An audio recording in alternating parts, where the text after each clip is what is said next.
Fighting between the army and a paramilitary force in Sudan has resulted in at least 56 civilian deaths and almost 600 injuries, including combatants.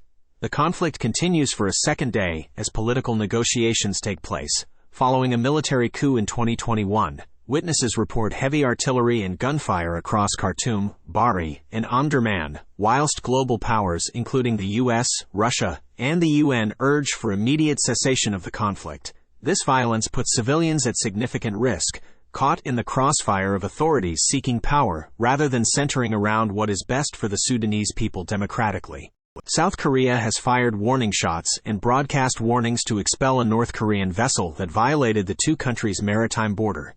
The incursion comes amid rising tension over North Korea's military activities, including the test of a new solid-fuel intercontinental ballistic missile. South Korean officials say the North has not responded to calls on a set of cross-border hotlines for more than a week, raising concerns about potential kinetic provocations.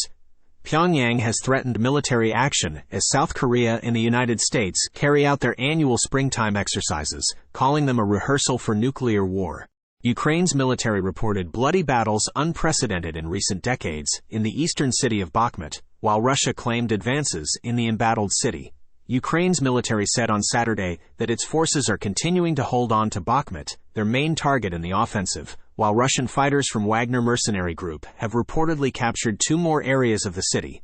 The fight over Bakhmut has been the longest and deadliest battle of the war for both sides. The death toll from a Russian attack on residential buildings in nearby Sloviansk has climbed to 11. Ukraine's Air Force said the country would soon have weapons to prevent attacks like the one on Friday. Hong Kong Bishop Stephen Chow will make his first official visit to China since 1994, but is unlikely to meet representatives from the mainland's underground churches.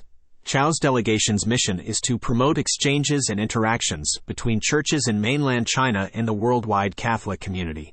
The Vatican has long been at odds with Beijing over the Catholic Church in China, where the Communist Party is wary of any mass organizations over which it has no direct control.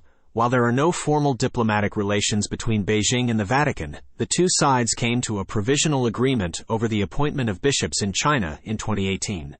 Fierce fighting erupted in Sudan between the military and paramilitary forces, resulting in the death of at least 27 individuals and wounding over 170 people.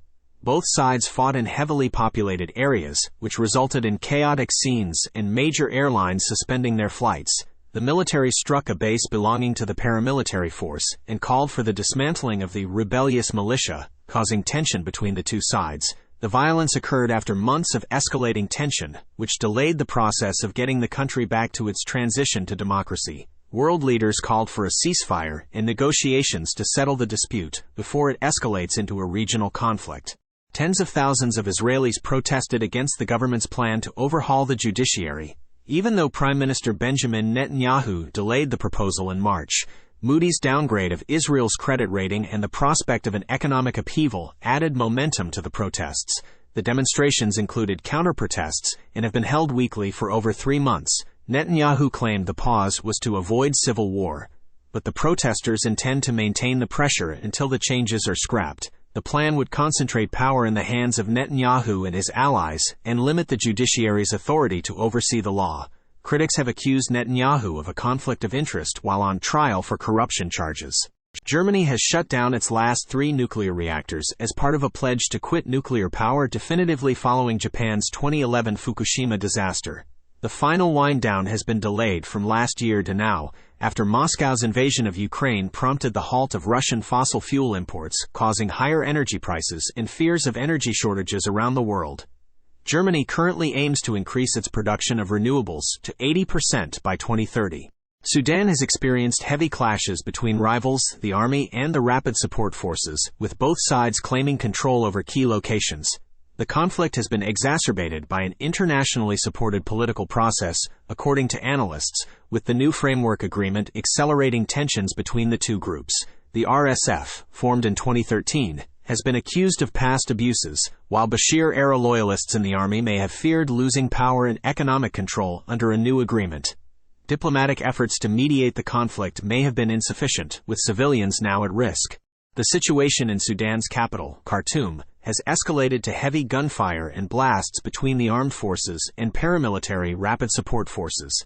The fighting is taking place across key locations, such as the military bases, the presidential palace, and the residence of the army chief. Countries across the world are calling for an immediate ceasefire and for all parties to de-escalate the situation.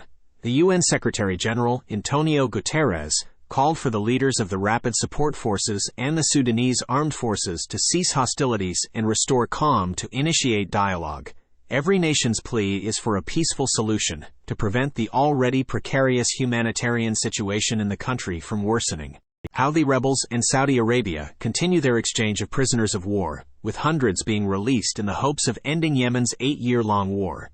The exchange has involved flights between Aba, Riyadh, and Sana'a, reuniting former detainees with their families. The move is seen as a confidence-building measure amid ongoing diplomatic efforts to bring peace to Yemen. Analysts suggest Saudi Arabia is seeking to wind down their military engagement in the region, with the prisoner swap being a step towards achieving this goal. However, even if the conflict ends, there are still likely to be challenges in bringing Yemen's factions together for a lasting peace.